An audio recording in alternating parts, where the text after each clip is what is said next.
नीति वचन की पुस्तक। नीति वचन शब्द आमतौर पर एक छोटी चतुर कहावत को दर्शाता है जो किसी न किसी प्रकार की बुद्धि की बात बताती है। और इस पुस्तक में ऐसी बहुत सी बातें हैं, लेकिन वे लगभग सब पुस्तक के केंद्र के खंड अर्थात अध्याय 10 से 29 में हैं।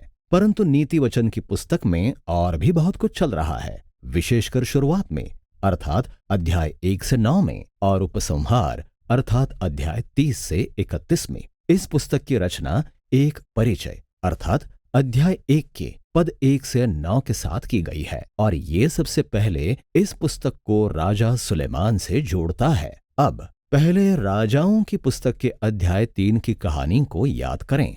सुलेमान ने इस्राएल की अगुवाई करने के लिए परमेश्वर से बुद्धि मांगी थी और इस प्रकार सुलेमान प्राचीन जगत के सबसे बुद्धिमान व्यक्ति के रूप में जाना गया। और हमें पहले राजाओं के अध्याय 4 में बताया गया है कि उसने हजारों नीति वचन और कविताएं लिखीं तथा पौधों और जीव जंतुओं के विषय में ज्ञान हासिल किया। इस प्रकार सुलेमान इस्राएल के बुद्धि साहित्य के स्रोत की तरह था। हालांकि इस पुस्तक में पाई जाने वाली सब बातें उसके द्वारा नहीं लिखी गईं, फिर भी वही है जहां से इस्राएल की बुद्धि परंपरा शुरू हुई थी। परिचय कहता है कि इस पुस्तक को पढ़कर आप भी बुद्धि प्राप्त कर सकते हैं। अब हम में से अधिकतर लोगों के लिए बुद्धि का अर्थ ज्ञान होता है, लेकिन इब्रानी शब्द खोखमाह का अर्थ केवल मानसिक क्रिया से कहीं अधिक होता है। ये कार्य करने को भी दर्शाता है, इसलिए कौशल या व्यावहारिक ज्ञान पर विचार करें। यही कारण है कि निर्गमन की पुस्तक के अध्याय 31 में इस्राएल के कलाकार और कारीगरों के विषय में कहा गया है कि उनके पास खोखमाह था। अतः इस पुस्तक का उद्देश्य परमेश्वर के संसार में अच्छी तरह से जीवन जीने के लिए व्यावहारिक कौशल विकसित करने में आपकी सहायता करना है। और ये परिचय के एक और महत्वपूर्ण विचार यहोवा के भय से जुड़ जाता है। भय का अर्थ यहाँ आतंक नहीं है, ये परमेश्वर के प्रति आदर तथा भक्ति के विषय में और इस पूरे जगत में मेरे स्थान के विषय में है। यह नैतिक मानसिकता ही है जो पहचानती है कि मैं परमेश्वर नहीं हूँ और मुझे सही और गलत की तथा अच्छे और बुरे की अपनी परिभाषाएं बनाने की जरूरत नहीं है। इसके बजाय मुझे परमेश्वर के सामने स्वयं को दीन करने तथा सही और गलत के विषय में परमेश्वर की परिभाषा को अपनाने की जरूरत है, तब भी जब ये मेरे लिए असुविधाजनक हो। अब ये परिचय हमें पुस्तक के पहले मुख्य खंड अर्थात अध्याय 1 से 9 में ले जाता है और उसमें भी एक पंक्ति के संक्षिप्त नीति वचन नहीं पाए जाते।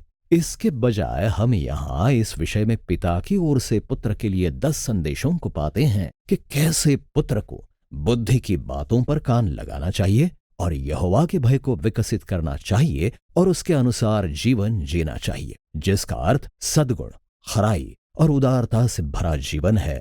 और ये सब सफलता और शांति की ओर ले जाता है। और पिता अपने पुत्र को मूर्खता और बुराई और बेवकूफी के निर्णयों के विषय में भी चेतावनी देता है, जो स्वार्थ और अभिमान पैदा करते हैं और जो विनाश और लज्जा का कारण होते हैं। और इसलिए पुत्र को बुद्धि की खोज को और यहोवा के भय को अपने जीवन का सर्वोच्च लक्ष्य बनाना चाहिए। और इसी तरह की विचारधारा इस पूरी पुस्तक के नैतिक तर्क की रचना करती है। अब पिता के ये संदेश हमें ये बताते हैं कि बाइबल का बुद्धि साहित्य क्या है और कैसे ये बाइबल के अन्य भागों से अलग है। ये पुस्तकें बताती हैं कि कैसे परमेश्वर के संसार में अच्छी तरह से जीना चाहिए, लेकिन बुद्धि वो व्यवस्था नहीं है जो मूसा ने सिनै पर्वत पर इस्राएल को दी थी। और ये भविष्यवाणी अर्थात परमेश्वर के लोगों को दिया जाने वाला ईश्वरीय संदेश भी नहीं है, बल्कि बुद्धि साहित्य में पीढ़ियों से परमेश्वर के लोगों द्वारा प्राप्त की हुई ये अंतर्दृष्टि है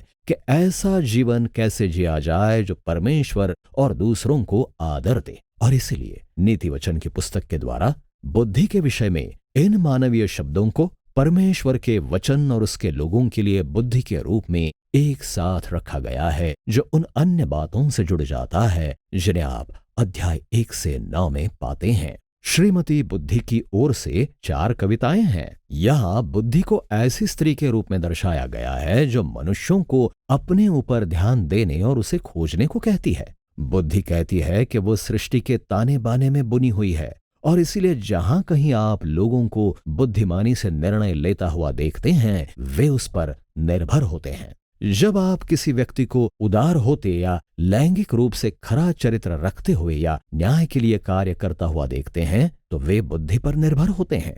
ये श्रीमती बुद्धि की कविताएं इस विचार को खोजने का एक रचनात्मक और काव्यात्मक तरीका है कि हम परमेश्वर के बनाए नैतिक संसार में रहते हैं और भलाई और न्याय ऐसे उद्देश्यपूर्ण वास्तविकताएं हैं जिन्हें हम अपनी जोखिम पर अनदेखा कर देते हैं।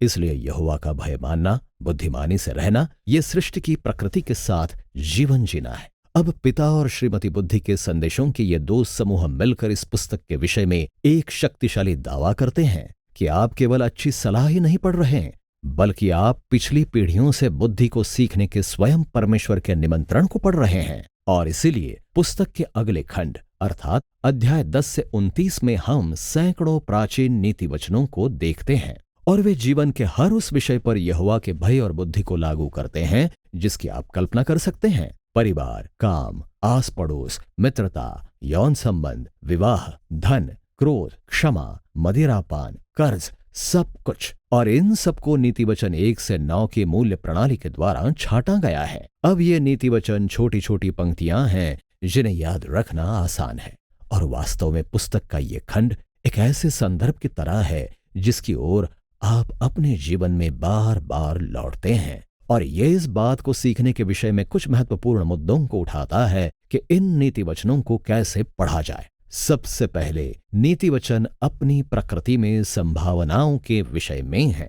आप यहोवा का भय मानते हैं और आप बुद्धिमानी से भरे अच्छे निर्णय लेते हैं तो सब बातें संभवतः आपके लिए अच्छी होती हैं। और यदि आप यहोवा का भय नहीं मानते तो आप मूर्ख ठहरते हैं और आपका जीवन संभवतः फिर उतना अच्छा नहीं चलता। अब आमतौर पर ऐसा होता है, लेकिन हमेशा नहीं, जो हमें अगले बिंदु की ओर ले जाता है कि नीति वचन प्रतिज्ञाएं नहीं है, वे सफलता के सूत्र नहीं है। कुछ नीति वचन जैसे कि यहोवा का भय मानने से आयु बढ़ती है परंतु दुष्टों का जीवन थोड़े ही दिनों का होता है, या लड़के को उसी मार्ग की शिक्षा दें जिसमें उसको चलना चाहिए और वो बुढ़ापे में भी उससे ना हटेगा। हाँ, परमेश्वर का भय मानना, एक नैतिक व्यक्ति बनना संभवतः एक बेहतर और लंबे जीवन की ओर अगुवाई करेगा। और अपने बच्चों का पालन पोषण एक स्थिर प्रेम से भरे घर में करना उन्हें जीवन में अच्छी तरह से स्थापित करता है, लेकिन इसकी कोई निश्चितता नहीं है। हमारे संसार में बहुत सी बातें गलत हो सकती हैं और अक्सर गलत होती भी हैं। और अंत में नीति वचन अपनी प्रकृति में सामान्य नियम पर ध्यान केंद्रित करते हैं, न कि अपवादों पर, जो कि बहुत से हैं। और बुद्धि साहित्य की पुस्तकें वास्तव में इस बात से अनजान नहीं हैं। अपवाद वे हैं जिनके विषय में बुद्धि साहित्य की अन्य पुस्तकें हैं, जैसे कि अय्यूब और सभोपदेशक, और ये एक साथ मिलकर इस बात को मानती हैं कि जीवन सरल सूत्रों के लिए बहुत ही जटिल है। और इसी कारण हमें बड़ी तस्वीर पाने के लिए बुद्धि साहित्य की सारी पुस्तकों की एक साथ जरूरत है। ये सब हमें पुस्तक के अंतिम खंड की ओर ले जाता है, जो कि कविताओं के दो बड़े संग्रह हैं।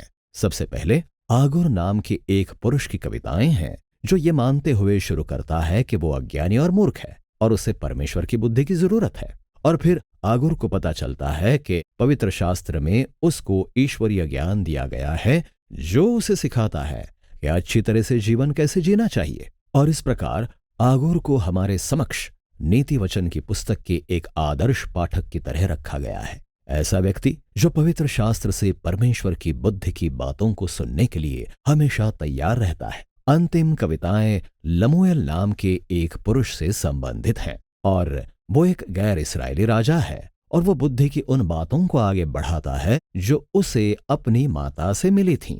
ये बुद्धिमान और धर्मी अगुवा होने के लिए मार्गदर्शन है। और फिर अंतिम कविता अक्षरबद्ध या वर्णमाला आधारित कविता है, जहां प्रत्येक पंक्ति इब्रानी वर्णमाला के एक नए अक्षर से शुरू होती है और पूरी कविता अच्छे चरित्र के स्त्री के विषय में है। वो ऐसी स्त्री का चित्रण है जो नीति वचन की बुद्धि के अनुसार चलती है और हर ऐसे व्यक्ति के लिए एक आदर्श के रूप में है जो परमेश्वर की बुद्धि को प्राप्त करता है और फिर वो काम पर या घर पर, अपने परिवार में और अपने समुदाय में दिन प्रतिदिन के जीवन के व्यावहारिक निर्णयों में इसे परिवर्तित करती है। इस पुस्तक की शुरुआत एक पिता द्वारा श्रीमती बुद्धि की बातों को सुनने के विषय में अपने पुत्र से कहे वचनों से होती है, और अब ये पुस्तक एक माता द्वारा अपने पुत्र को दिए वचनों से समाप्त होती है, जो बुद्धिमानी से जीवन जीने वाली स्त्री के विषय में है। नीति वचन की पुस्तक जीवन की प्रत्येक परिस्थिति में प्रत्येक व्यक्ति के लिए है। ये परमेश्वर के अच्छे संसार में बुद्धिमानी से और अच्छी तरह से जीवन जीने के लिए एक मार्गदर्शिका है, और नीति वचन की पुस्तक इसी विषय में है।